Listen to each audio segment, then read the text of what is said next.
وعلیکم السلام ورحمۃ اللہ وبرکاتہ. بھائی نے یہ دعا بھیجی ہے جی.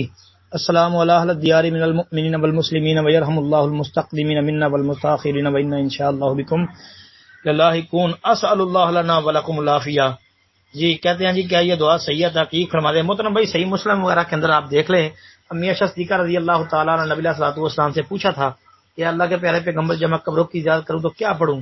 تو آپ علیہ الصلوۃ والسلام نے یہ دعا بتائی تھی، السلام علی اہل الدیار من المؤمنین والمسلمین وانا انشاءاللہ بکم للاحقون نسأل اللہ لنا ولکم العافیہ. یہ لفظ نسأل کے بھی بعض روایتوں میں مل جاتے ہیں، تو اسالو کے بھی ہیں. تو یہ مختلف الفاظ کے ساتھ یہ دعا موجود ہے اور صحیح مسلم وغیرہ کے اندر آپ دیکھ سکتے ہیں جی. السلام علیکم ورحمۃ اللہ وبرکاتہ.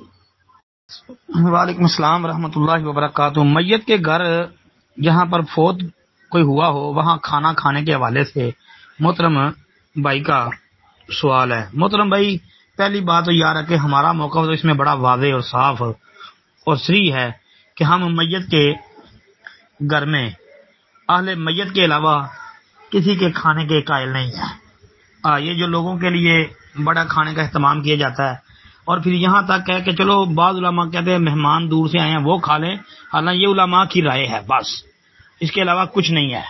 باقی یہ جو محلے والے ساتھ ہمسائے سارے اکٹھے ہو کے تو بیٹھ جاتے ہیں کھانا کھانے کے لیے، ان کے لیے جائز اور درست نہیں ہے.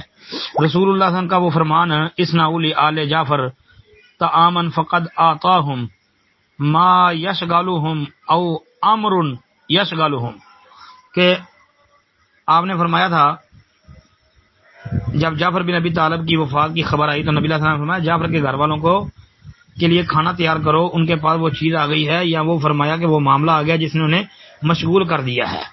اور یہ انشاءاللہ روایت صحیح ہے نا، ثابت ہے. تو اس لیے کوشش یہی کرنی چاہیے کہ اہل میت کے لیے ہی کھانے کا اہتمام ہونا چاہیے. سنت سے یہ چیز سمجھ آتی ہے. باقی وہ جو صحابی کہ ہم میت کے گھر جمع ہونے کو اور کھانا کھانے کو نوحہ شمار کرتے تھے، اب محترم صحیح اور راجح موقف یہی ہے کہ وہ روایت ثابت ہی نہیں ہے.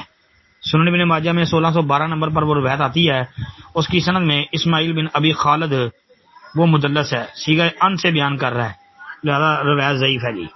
السلام علیکم ورحمۃ اللہ.